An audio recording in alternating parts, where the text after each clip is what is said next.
slightly hazy morning here in Karachi, but it's okay. But it's very humid. Of course, it's very humid. So here we are now. और if you wish to participate in the program में अगर अपना हिस्सा डालना चाहते हैं तो फिर आप मुझे ट्वीट कर सकते हैं with the hashtag Sunrise with Adil. और अभी मैं लॉग इन कर रहा हूँ अपने ट्विटर अकाउंट में एंड लेट मी पिक. अच्छा, ओहो, सुबह ही सुबह पहला ट्वीट जो इस वक्त मेरी टाइमलाइन पर आया है इरफान बाबर साहब की तरफ से. कहते सलाम and good morning everyone. It's a smoggy but chilly Monday morning in Lahore. World cup, what world cup. मैं भी यही कह रहा हूँ sir, what world cup sir. ऐसी कौम अपना वक्त जाया कर रही है खेलों के नाम पे. सीरियसली कोई अच्छे काम करें यार. बट खैर चलो जी, वर्ल्ड कप के हवाले से बात करेंगे. पाकिस्तान का रोना धोना अपना हम जारी रखेंगे. उसके अलावा भी और बहुत सारी बातें होंगी. I will talk in detail today about the Brazilian election. Yes, I think I was holding. मुझे फ्राइडे को इस हवाले से बात करनी थी, लेकिन हमारे माशाल्लाह जो इश्तिहारात की जो तादाद है वो इतनी ज्यादा थी कि मुझे कुछ टाइम ही नहीं मिल पाया ठीक से. अब मुझे लग रहा है कि इश्तिहारात कुछ काबू में आ रहे हैं. जैसे जैसे Pakistani team Aahista Aahista world cup से खिसक रही है, हमारे जो एडवर्टाइजर्स हैं वो भी जो है खिसक रहे हैं. तो जो सीन है वो ये कि we will talk in detail about the Brazilian election, because ये एक ऐसी इलेक्शन है जिसपे मैं बड़ा जो है ना बड़े गौर से इस पे कंसंट्रेट कर रहा था. Because very interesting politics Brazil की. आई मीन सही मानों में जो राइट विंग और लेफ्ट विंग पॉलिटिक्स का मुकाबला होता है. और जिसमें बहुत अच्छी बात है वो ये है कि I think something that I really loved and liked about the Brazilian electoral process is that everyone trusts it.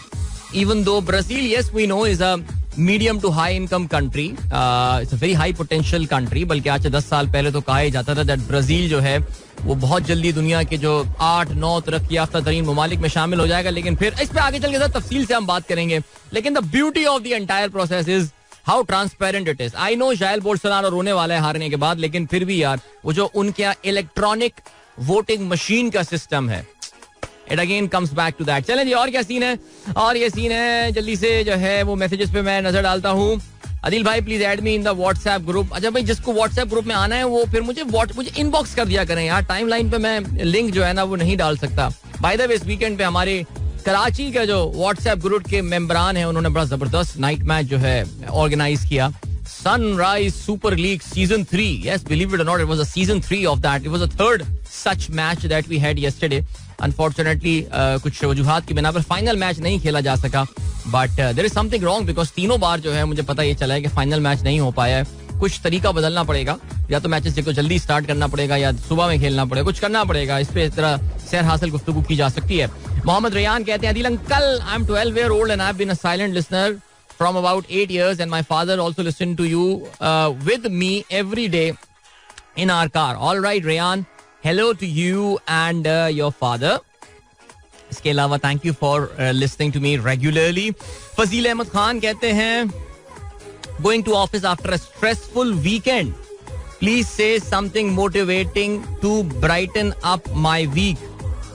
ये तो बड़ा मुश्किल काम कर दिया. देखो यार बात सुनो, जब तक मुझे इसका बैकग्राउंड नहीं पता चलेगा कि what made your weekend very stressful, तब तक मैं आपको मोटिवेट कर नहीं सकता. तो वो कहते हैं ना, इलाज के लिए पहले डायग्नोसिस बड़ा इंपॉर्टेंट है. बाकी जो I think very motivating thing is that अल्हम्दुलिल्लाह you woke up in the morning. If you are listening to me that means that you are well and truly alive. अल्हम्दुलिल्लाह आप बिल्कुल सेहतमंद हैं और अपने दोनों पैरों पे चल रहे हैं. आपके तमाम जो हवास हैं वो इस वक्त भरपूर तरीके से काम कर रहे हैं. क्या हमको मोटिवेट करने के लिए ये बात ही काफ़ी नहीं है?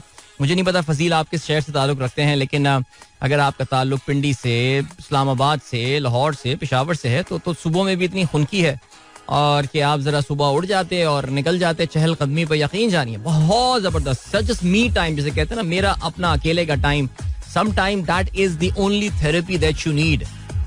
Just wear your shoes या अपने कोई भी comfortable slippers पहने, sandals पहने, जो भी हैं, और निकल जाइए एक वॉक पे और चलते रहिए और चलते रहिए और चलते रहिए. बस देखिएगा स्ट्रेस खत्म हो जाएगा. चलें जी आगे बढ़ते हैं. और क्या सीन है. प्लैटिनम मेडलिस्ट कहते हैं, no criticism on Babar Azam but all the criticism on captain Babar Azam. Draw the lines and put the fact straight. अच्छा, आप ये कह रहे हैं ठीक है, आप शाहिद आफरीदी के हवाले से.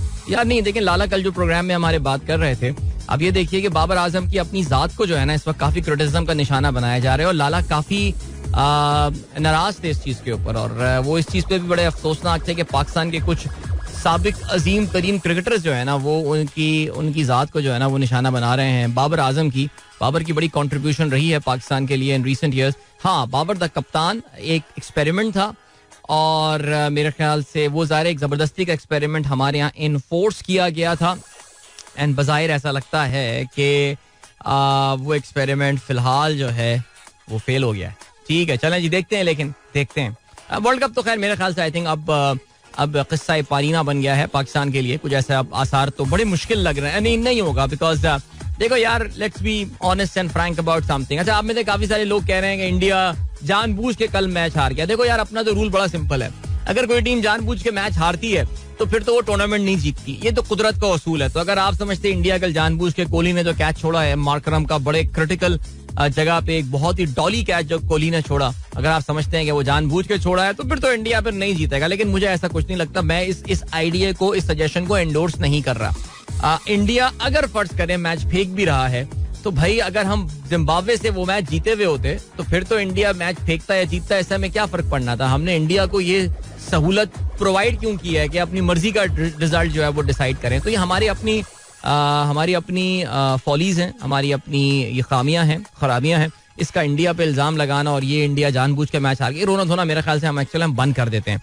इंडिया के ज़ाहिर है अब एक टीम जो वाहिद हरा सकती है वो बांग्लादेश है, और मुझे नहीं लगता कि बांग्लादेश की टीम इंडिया को हराएगी. और उनका एक साइकोलॉजिकल बैरियर है इंडिया के साथ खेलते हुए. वो उस माइंडसेट से खेलते ही नहीं है जो वो पाकिस्तान के साथ खेल रहे होते हैं. कम वक्ती हमने हर एक तो दुश्मनी पाली हुई है असल में ना. इंडिया का तो ये है नहीं. और दूसरा, आपको पता है बड़ा बोर्ड है और सारी चीजें जो है, बड़ा बोर्ड कराची में बाय द वे एक स्टॉप का नाम भी है, बस के स्टॉप का. लेकिन बड़ा बोर्ड इंडिया बड़ा बीसीसीआई बहुत बड़ा बोर्ड है भाई, और उससे बांग्लादेश पता नहीं. एनीवे, चलें जी, समझ रहे होंगे आप. और क्या सीन है, जरीन अवान कहते हैं भाई इंडिया को कल अपनी हार का दुख बिल्कुल भी नहीं हो रहा था. कैसे ड्रॉप कैच कर रहे थे और रन आउट भी मिस कर रहे थे. जब भी पाकिस्तान को जरूरत क्यों पड़ती है, हमें इंडिया की ही जरूरत क्यों पड़ती है यार. देखो यार, इंडिया को ब्लेम ना करो यार प्लीज. नहीं, कोई फायदा नहीं है इसका यार. उनको जो करना है वो करेंगे. Problem lies with us. That game against Zimbabwe I think ये कार्डिनल सिन था. और अगर जरा सी भी इज्जत, और अब पाकिस्तान टीम वापस आती है वर्ल्ड कप में कुछ ना करने के बाद, सेमीफाइनल में क्वालिफाई ना कर, मैं तो ये सोच रहा हूँ सेमीफाइनल में पहुंचे कौन सा तीर मान लेंगे हम.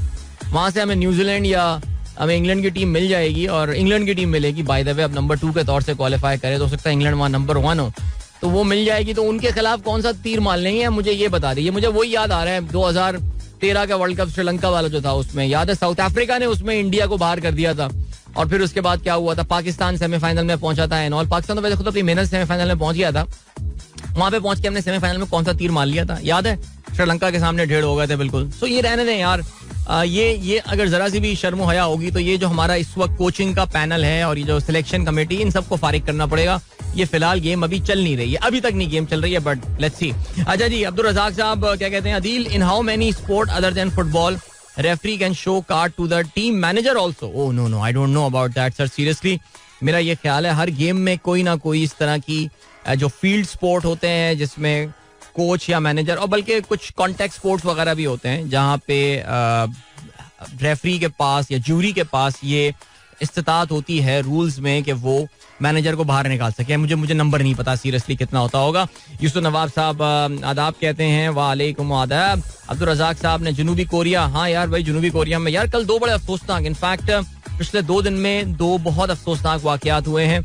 एक तो आपको पता है कि साउथ कोरिया में ये वाकया हुआ, और जिसमें वहाँ के एक बहुत ही मॉडर्न इलाके में, उनके डिस्ट्रिक्ट में ये हैलोवीन की पार्टी चल रही थी जिसमें बहुत बड़ी तादाद में लोग आ गए थे. और उससे हुआ ये कि the entire there was a stampede, वहाँ पे भगदड़ मच गई जिसमें 150 से ज़ायद अफराद जो हैं वो हलाक हुए हैं. इसके अलावा इंडिया में बड़ा अफसोसनाक वाकया हुआ, और हुआ ये है कि मोरबी नामी एक शहर है गुजरात में, इंडियन स्टेट ऑफ गुजरात, जो कि पाकिस्तान की सरहद के साथ लगता है. वहाँ पे रिवर माचू है, और रिवर माचू के ऊपर एक सस्पेंशन ब्रिज है जो कि कोलैप्स कर गया, और उससे तकरीबन 80 अफराद जो हैं वो हलाक हुए हैं. और तकरीबन कहते हैं कि जी ये एक ब्रिज था जो कि अंग्रेज़ों ने अपने ज़माने में 19वीं सदी में जो है ये बनाया हुआ था, लेकिन ये पिछले 6 महीने से ब्रिज जो है ये बंद था बिकॉज इसकी रेनोवेशन चल रही थी.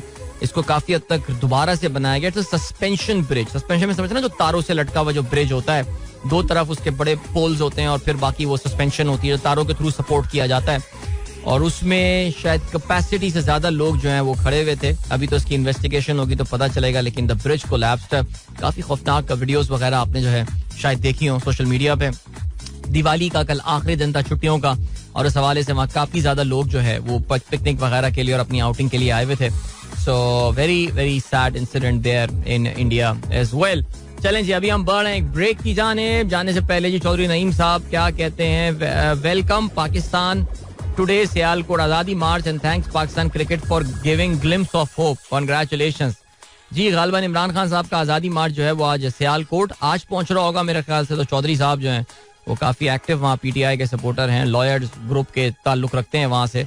सो देखते हैं जी कि कितना क्राउड जो है वो लाने में कामयाब होते हैं. अभी आपको हम लिए चलते हैं एक ब्रेक की जाने, मिलेंगे आपसे इस ब्रेक के बाद. Don't go anywhere and keep listening. मैं सजाद अली साहब का इंस्टाग्राम की जो फीड है वो देख रहा था यार, मजा आ जाता है यार. अल्लाह टैलेंटेड, अल्लाह मियां ने एक बंदा बनाया, क्या जबरदस्त गाता है, और ऐसा लगता है कि एफर्टलेस, उन्हें कोई मेहनत नहीं करनी पड़ती अपने गाने के लिए. यानी जिस तरह लोग बोल रहे होते हैं अचानक वो गाना शुरू कर देते हैं और उस पे ही जो है वो आवाज के ऊपर नीचे ले जाना, सुर लगाना, ये क्या बात है, जबरदस्त. It's actually quite good. Alright जी, क्या सीन है जनाब वाला जी. जावेद साहब ने खबरें शेयर की हुई हैं, वही आपने गुजरात वाली खबर शेयर की सर, और जाइल बोल्सोनारो इत्तेफाक. देखें दोनों खबरें, एक की तो मैंने बात कर ली, एक हम आगे चल के जरूर बात करेंगे. अच्छा जी, पीर सईद साहब कहते हैं सलाम and good morning. Wonderful tournament, nice meetup, beautiful gathering and जबरदस्त क्रिकेट, वंडरफुल अरेंजमेंट. हाँ जी, बहुत जबरदस्त अरेंजमेंट, सब कुछ बहुत जबरदस्त रहा. वीकेंड पे जो है वो हमारा सनराइज सुपर लीग सीजन 3 का, जैसे मैंने आपको थोड़ी देर पहले बताया, नाइट मैच खेला गया. 3 टीमें होती हैं जी, उसमें 3 आपस में ये पार्टिसिपेट कर रही होती हैं, और that's they actually named after the 3 names of this show. This is the Tazadam team and there is a sunrise. अच्छा, फिर 2 सनराइज की नाम से जो है वो टीम है, मेरे ख्याल से ऐसी कुछ सीन है. बट बहरहाल चलें जी, great, yes it was indeed great. Alright, Munir Maqbool साहब कहते हैं आपने मेटा के हवाले से बात की है जी. मेटा के हवाले से तो हम काफी बात कर रहे हैं ऑफ कोर्स प्रोग्राम में. मेटा से मुराद जो फेसबुक की पेरेंट कंपनी है और इस वक्त किस मुश्किलात से गुजर रही है. आपको ये भी पता है कि मेटा के शेयर प्राइस में once Elon Musk took over Twitter, Meta के शेयर प्राइस में जो है वो जबरदस्त कमी आई है देखने में. और अच्छा, आपको ये बात, बल्कि और भी जो सोशल मीडिया प्लेटफॉर्म्स हैं उनके शेयर की प्राइसेस में कमी देखने में आई है, बिकॉज उनको बिल्कुल नहीं पता what is Elon Musk now going to do next as far as this is concern. By the way, Elon Musk जो है वो कहते हैं कि you know that he has made this company private now. यानी ये कंपनी जो है अब ये प्राइवेट हो जाएगी. It will not be publicly listed, यानी वो स्टॉक मार्केट में लिस्टेड कंपनी ट्विटर नहीं होगी. और इलॉन मस्क जो है उसके होल एंड सोल किस्म के मालिक जो है वो होने वाले हैं. लेकिन कल इलॉन मस्क ने अपना एक ट्वीट जो है वो डिलीट कर दिया. अभी उन्होंने वजह नहीं बताई है कि वो ट्वीट उन्होंने क्यों डिलीट किया है. आपको शायद पता हो कि अमेरिका में एक बहुत ही सीनियर उनकी पॉलिटिशियन है जिनका नाम नैन्सी पेलोसी है. और नैन्सी पेलोसी जो हैं ये अमेरिका का जो ऐवान नुमाइंदगान है,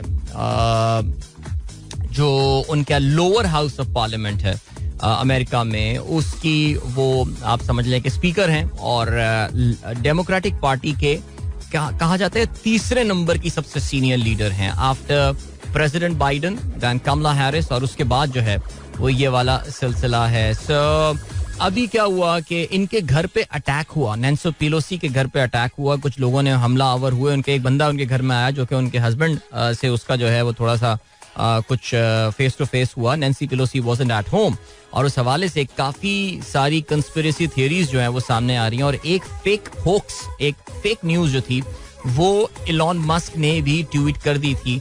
आई थिंक सैक्रामेंटो क्रॉनिकल नामी एक पब्लिकेशन है जिसकी खबर जो है वो इलॉन मस्क ने ट्वीट की थी. और ये जो सैक्रामेंटो क्रॉनिकल नामी जो ये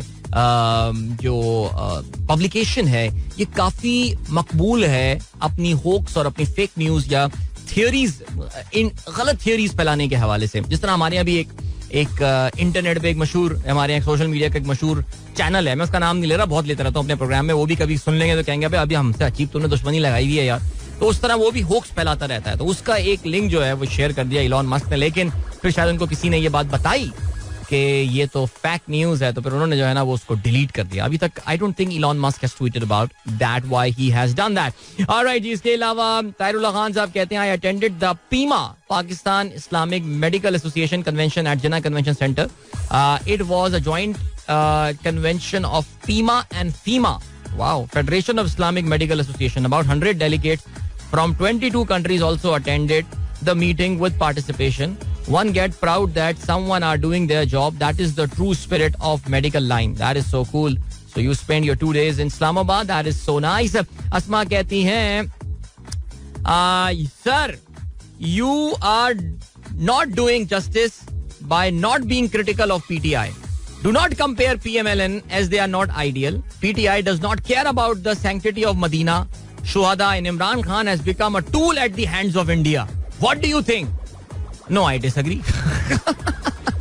यार ये जो इंडिया वाली गेम है ना यार मुझे कल मैं देख रहा था हमारी कॉलीग समा टीवी की, वो भी किरण नाज, वो भी उन्होंने लिख दिया जी इमरान खान इंडियन मीडिया के फेवरेट बन गए और मैंने कहा यार ये मुझे बताएं किरण, मैंने वो ट्वीट भी किया, आप में से कुछ लोगों ने शायद देखा भी हो वो सब ट्वीट, जैसे आप उनको ट्वीट को जवाब दिया मैंने कहा when did Indian media become a benchmark for us that who stands with Pakistan and who does not stand with Pakistan. मुझे ये बता दीजिए, जब मियां साहब अपने गुजरावाला के जलसे में पाक फौज के चीफ को पता नहीं क्या क्या बोल रहे थे और अपनी तकरीर में शायद 17 या 18 दफा उन्होंने नाम लेके जो है जब उनको क्रिटिसाइज किया, तो उस वक्त इंडियन मीडिया क्या कर रहा था? क्या आप उस वक्त मेजर गौरव आर्या को सुन रहे थे या सुन रही थी आप? तो ये मेरे ख्याल से I think late Pakistan fix their own matter.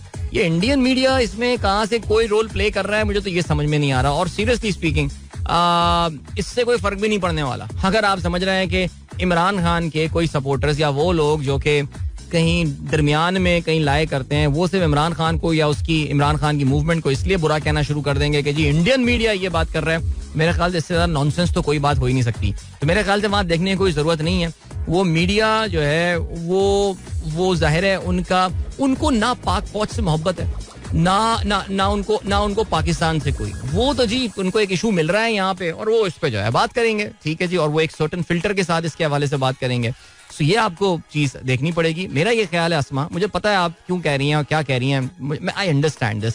आप चाहती हैं कि मैं पीटीआई की बुराइयां करूं अपने प्रोग्राम में एंड ऑल. यार मेरा ये ख्याल है कि I think I have had a fair share of being very anti PTI in my show and until very recently I think I have been a pretty anti PTI. बल्कि अभी रिसेंटली अपने कजन के हम गए हुए थे डिनर पे, बहरिया टाउन गए हुए थे यहाँ डिनर पे लास्ट वीक. मेरे वो कजन मेरे साथ हज पे भी थे और उस जमाने में इमरान खान उसी वक्त उन्होंने अपने ओहदे का जो है ना इमरान खान साहब ने वो संभाला था और वो मैं उनको यही याद करा रहा था कि आपको याद होगा how critical I was of Imran Khan at that point in time. और मेरी वो अच्छी खासी मेरी जो है ना वो उससे वो हुआ करती थी कि यार क्या हो रहा है इस मुल्क में यार. तो यार मेरे ख्याल से ये जो है ना ये बात आप रहने दें अस्मा.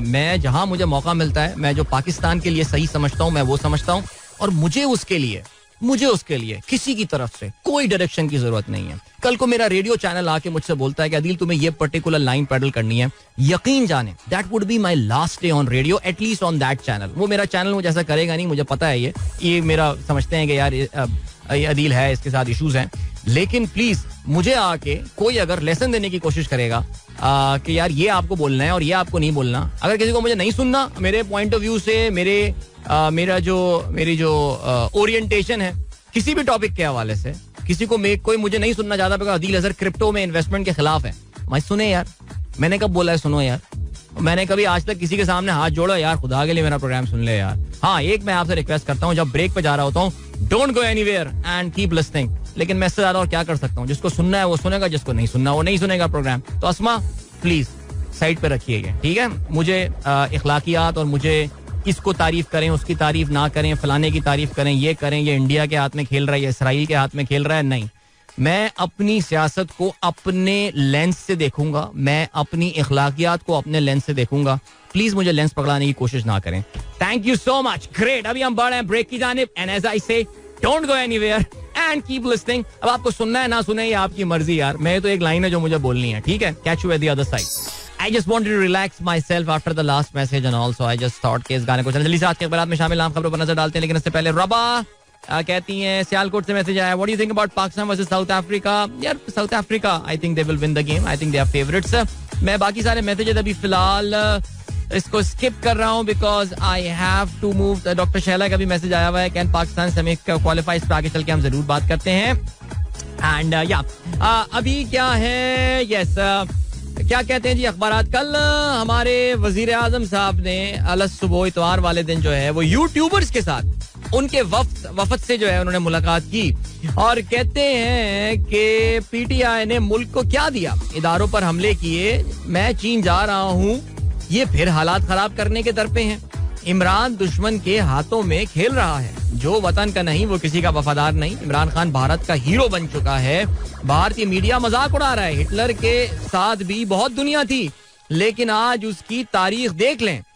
पाकिस्तान चीन के लिए मैन्युफैक्चरिंग बेस, सनती और सप्लाई चेन की तौसीह के तौर पर काम कर सकता है. चीनी मीडिया में इन्होंने आर्टिकल भी लिखा है और गुफ्तगू की है. कल रवाना हो रहे हैं जी ये.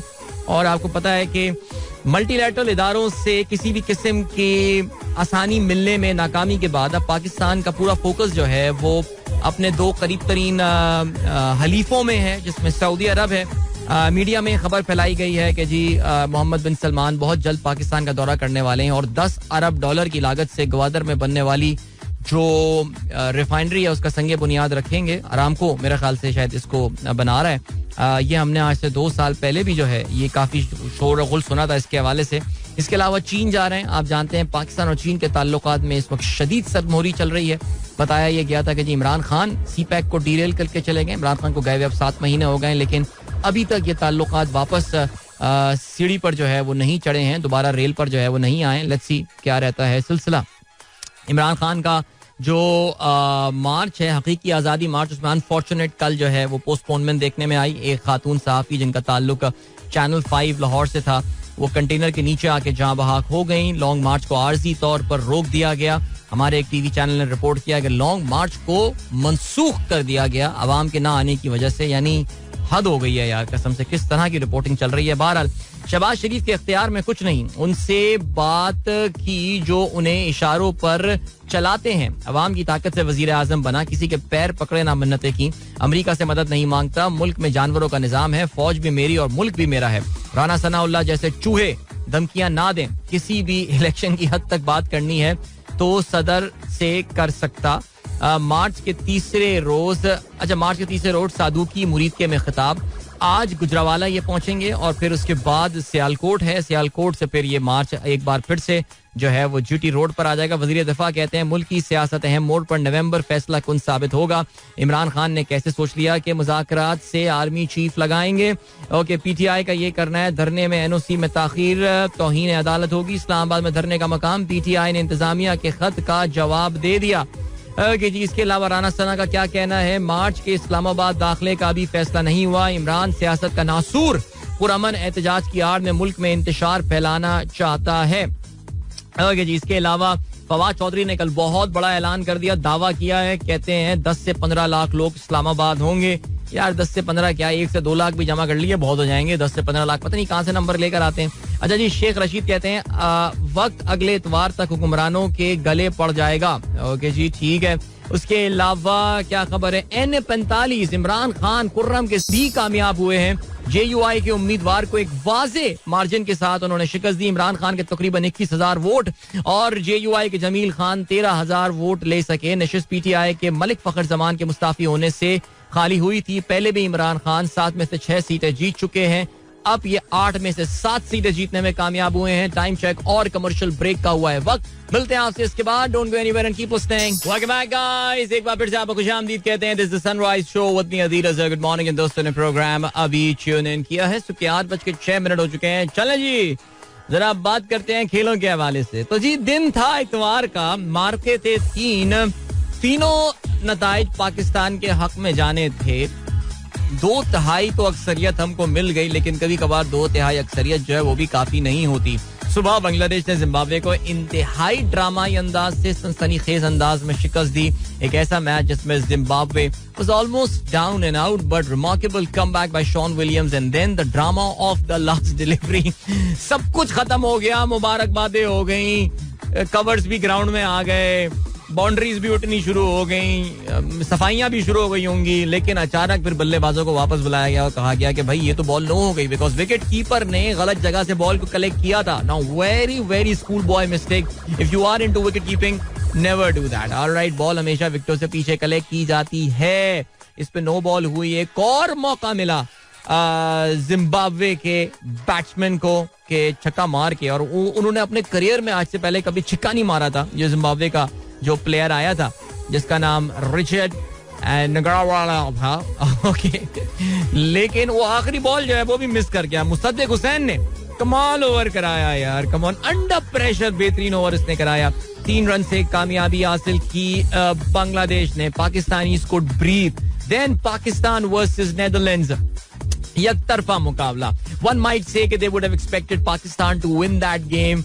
और पाकिस्तान तेजी से ये गेम जो है जीत जाता, लेकिन ऐसा नहीं होता. पाकिस्तान ने पहले उनको 91 रन पे महदूद रखा. पाकिस्तान की जानिब से जबरदस्त बॉलिंग का मुजाहरा किया शादाब खान ने, जिन्होंने 3 खिलाड़ियों को आउट किया 22 रन दे के अपने 4 ओवर्स में.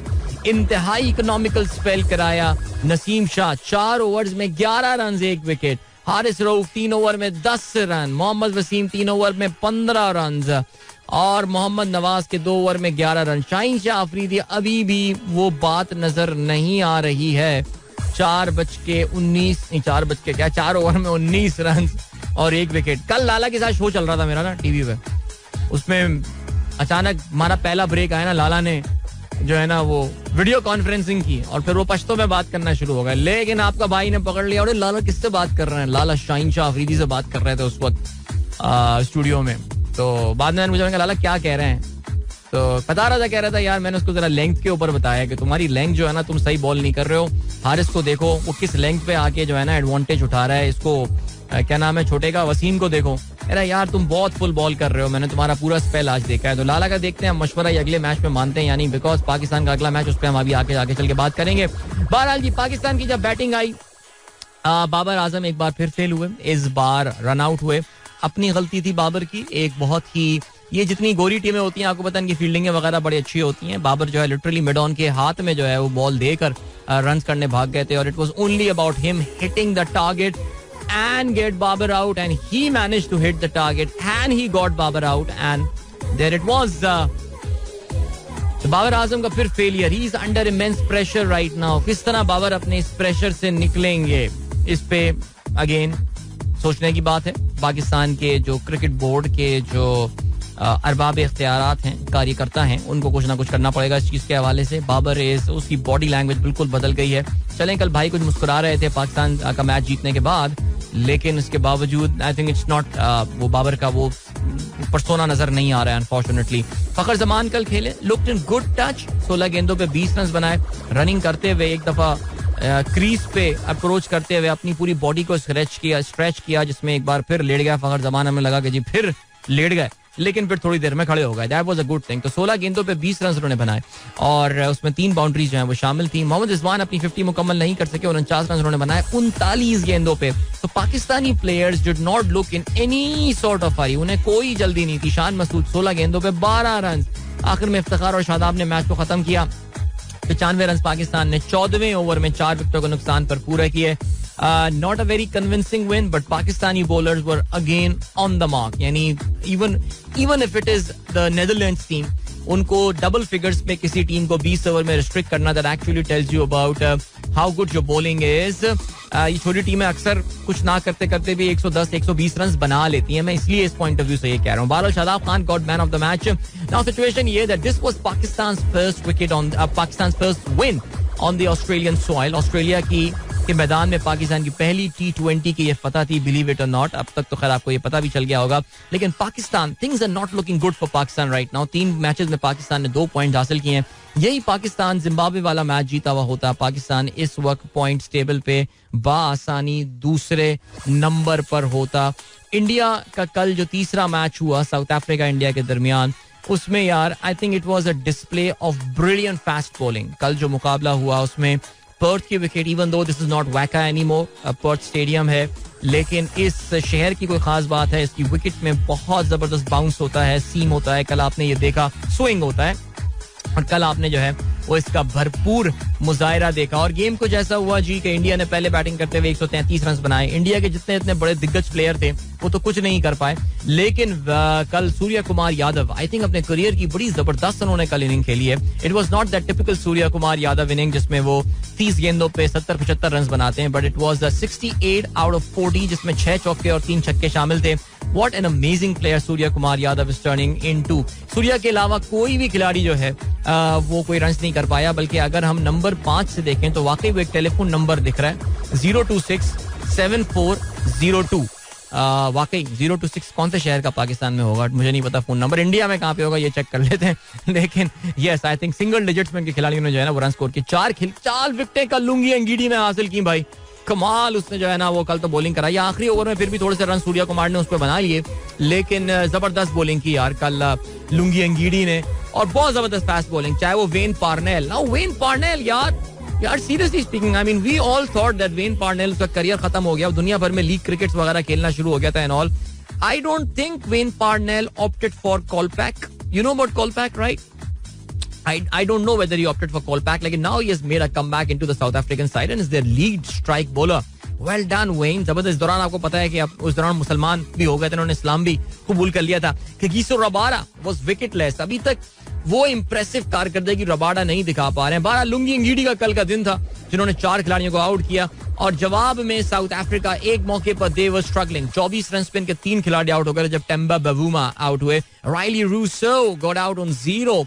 2 जबरदस्त 100s बैक टू बैक बनाने के बाद Rossouw got out on 0. Quinton de Kock भी तो द परफेक्ट स्टार्ट जो कि इंडिया को चाहिए था, लेकिन उसके बाद Aiden Markram who was helped by that dropped catch जो कि विराट कोहली ने आसान तरीन कैच उनका जो है वो कल ड्रॉप किया.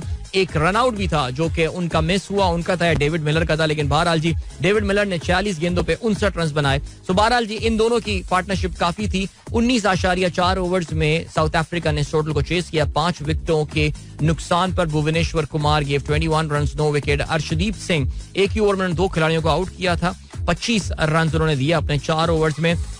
Pick of the bowler economically बात की जाए, मोहम्मद शामी के 4 ओवर्स में सिर्फ 13 रन आए. This low scoring game went to South Africa और साउथ अफ्रीका ने अपनी पोजीशन अब बहुत स्ट्रॉन्ग कर ली है.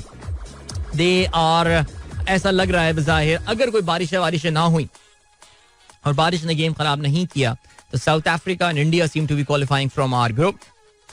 अब इसमें जो पॉइंट है वो ये, South Africa has to play Pakistan. लेकिन ऑनेस्टली स्पीकिंग जिस तरह की पाकिस्तान की फॉर्म इस वक्त नजर आ रही है, थर्सडे को जो ये मैच होना है पाकिस्तान के लिए जो एक छोटा सा एडवांटेज हो गया वो ये कि ये मैच SCG में यानी सिडनी में होना है. सो ये मैच अब पर्थ में नहीं होना. So the team will be travelling back from Perth and अल्लाह का शुक्र है कि हम नॉर्किया और लुंगी अंगीडी और वबाडा को जो है ना वो हम यहाँ पे फेस नहीं कर रहे होंगे.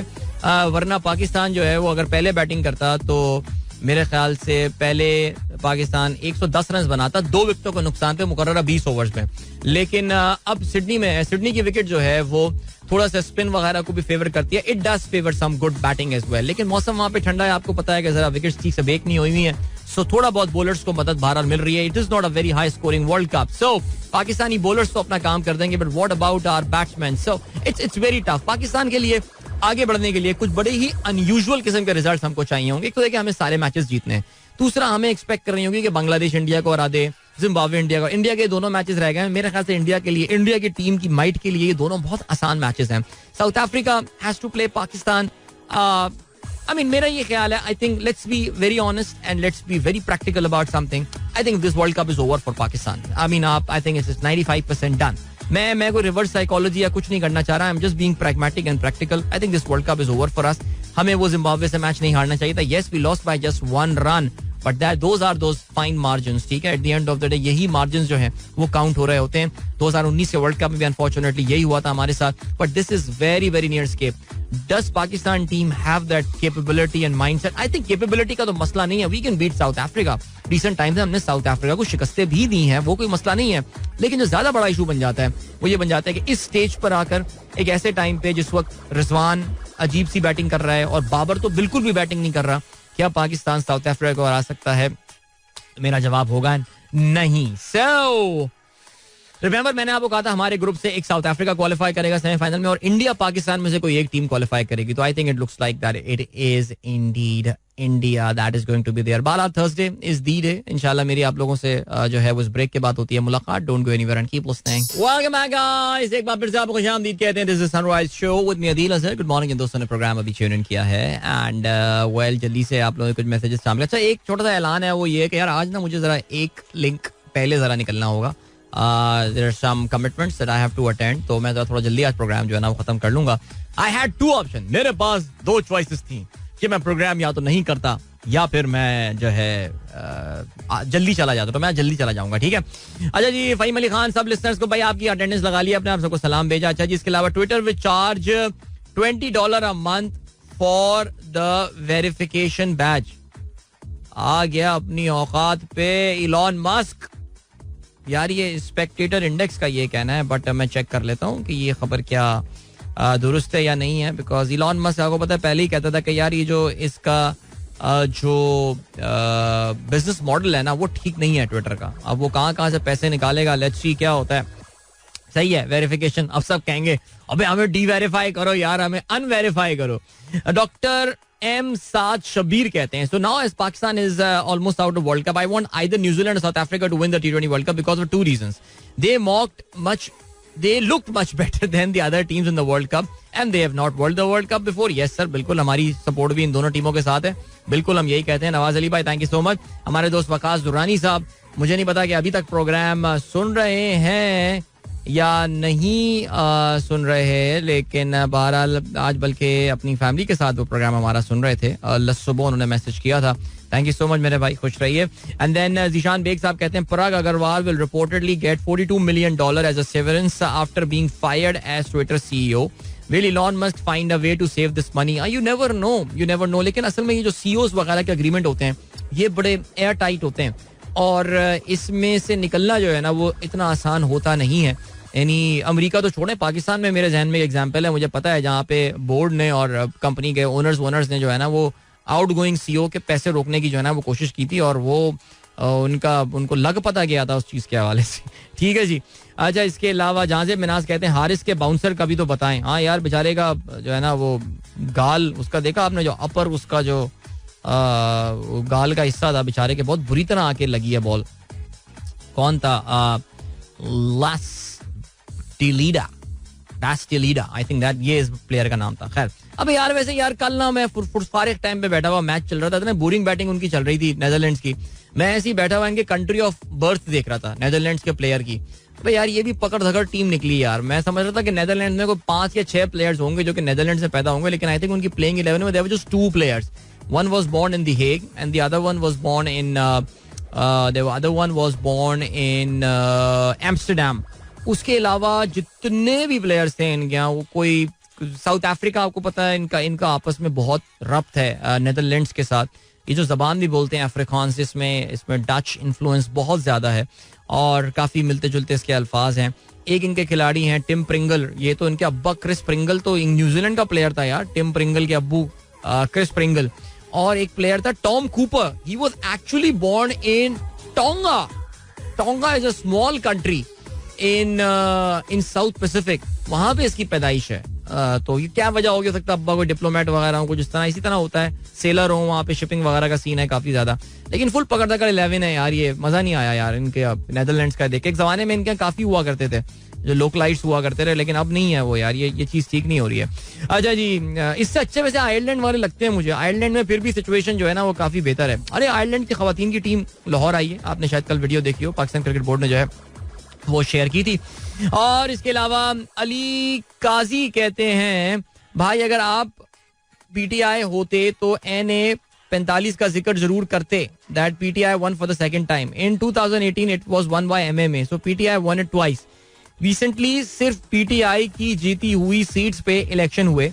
If PDM thinks they are so strong जरा अपनी जीती हुई 15 सीट्स पे दोबारा इलेक्शन करवा के देखें. और सर क्या बातें कर दी आपने. मुश्किल बातें कर दी अली काजी. अब जब उनकी हैंड पिक्ड अपनी पसंद की शदीद किस्म की जो है ना वो आपने सीटों पे जब ये हार गए हैं. आई मीन 8 में से 7 सीटों में बल्कि 9 में से कहना चाहिए कि 7 सीटों में इनको शिकस्त हुई है. तो जो इनकी अपनी जीती हुई सीटें जहां पे जाहिर है मार्जिन और भी कम होगा, कैसी बातें कर रहे हैं, मुश्किल बातें ये ना किया करें. फरी सरफराज कहती हैं very good discussion on Indian media, anti PTI anti Pakistan stuff. Good answer. नहीं, मेरा मकसद किसी को जो है ना वो एम्बैरेस करना नहीं था, लेकिन मैं जरा थोड़ा सा कभी कभार मैं थोड़ा सा इन बातों में मैं जनरली इग्नोर कर देता हूँ इस तरह के मैसेज, लेकिन मेरे ख्याल से I think it needs to be clarified. यार क्या मजाक है यार. अच्छा जी, अमर इकबाल कहते हैं today is my birthday. Hello Amar भाई, happy birthday to you my friend.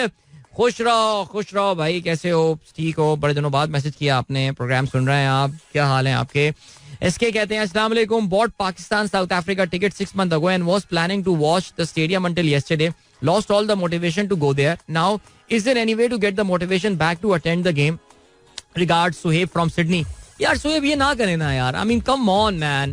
The teams, the win and lose होता है. मुझे तो honestly, even if I were you, और मैं तो मेरे ख्याल से इस प्रोग्राम में जब से कर रहा हूँ, जब से वर्ल्ड कप का जिक्र हो रहा है, मैं तो बार बार लोगों को ये एहसास दिलाने की कोशिश की है कि यार our team is actually not that good. I mean it's not good enough to compete with जिन टीमों की हम बात कर रहे हैं वहां पे. और बट हाँ, हम इतने भी बुरे नहीं थे कि हम जिम्बाब्वे से हम मैच हार जाते, और जिम्बाब्वे से हम मैच हार जाते तो it would have been pretty open for us. लेकिन जस्ट गो देयर यार, go out there, support your team. We are just a one sport country.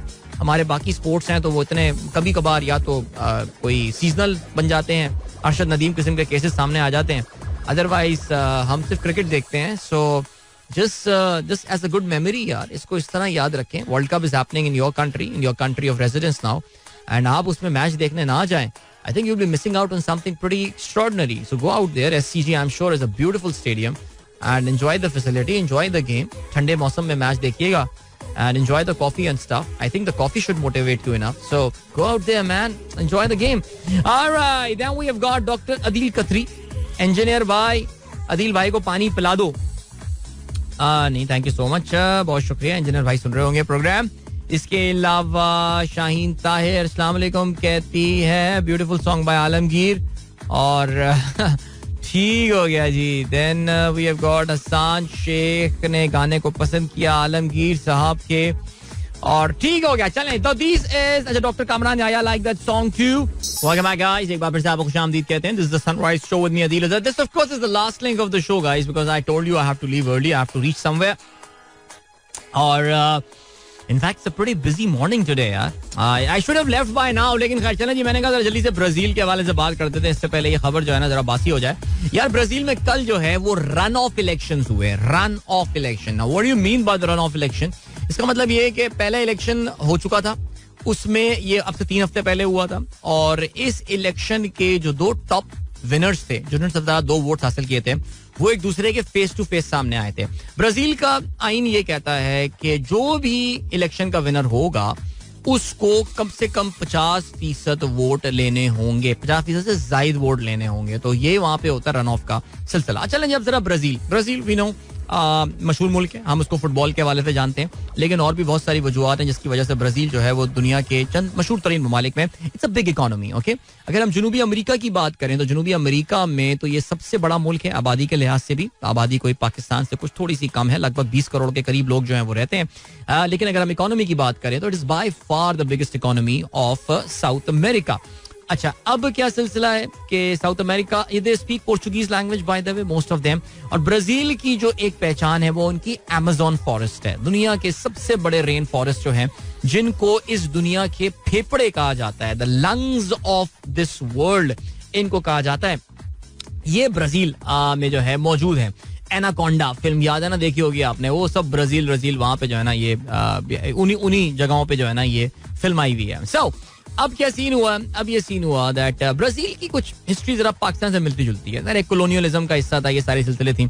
उनके अभी जो है ना फौज बार बार दखल अंदाजी करती रही. यानी ये भी कोई पिछली सदी में ही काफी बड़े टाइम पे जो है ना फौज की वहां पे हुक्मरानी हुई है, लेकिन फिर वहां पे जमहूरियत आई है, और जमहूरियत काफी हद तक मुस्तहकम है, अपने कदम जमा चुकी है. Democracy is in the roots now and all. General population is literate, वहां पे तालीम का मेयार अच्छा है, और ये दुनिया के एक जमाने में तेज तरीन उभरती हुई मईशतों में से एक था. कुदरत ने इस मुल्क को एक बहुत ज्यादा मादनी वसाइल से और जिसे कहना चाहिए कुदरती वसाइल से नवाजा है, और ये जो अमेज़न फॉरेस्ट है ये जाहिर है उनमें से एक ही है. एक तंजीम भी थी जिसका नाम ब्रिक्स था, शायद आप जानते हो, है अभी भी है, ब्राजील, इनफैक्ट उस ब्रिक्स में जो बी है that's Brazil, Russia, India, China and South Africa. So वो भी दुनिया की तेज तरीन उभरती हुई मीशतें. ज़ाहिर है इनमें अब डिफरेंस क्रिएट हो गए हैं. साउथ अफ्रीका पीछे रह गया, ब्राजील पीछे रह गया, रशिया जंगों में इन्वॉल्व हो गया, चाइना तो कोई नेक्स्ट लेवल पे पहुंच गया, India is somewhere in the middle, कुछ है सिलसिला इस तरह का. लेकिन बहरहाल ये ऑर्गेनाइजेशन अपनी जगह एग्जिस्ट जरूर करती है. सो अब जरा बात करते हैं ब्राजील की जरा मॉडर्न हिस्ट्री के हवाले से. 2003 में ब्राजील में इलेक्शंस हुए थे और वहां पे एक बंदा ये इलेक्शन जीता था जिसका नाम था लुइस इनियासियो डी सिल्वा, जिसका निक नेम इज लूला. तो इनको कहा जाता है लुइस इनियासियो लूला डी सिल्वा.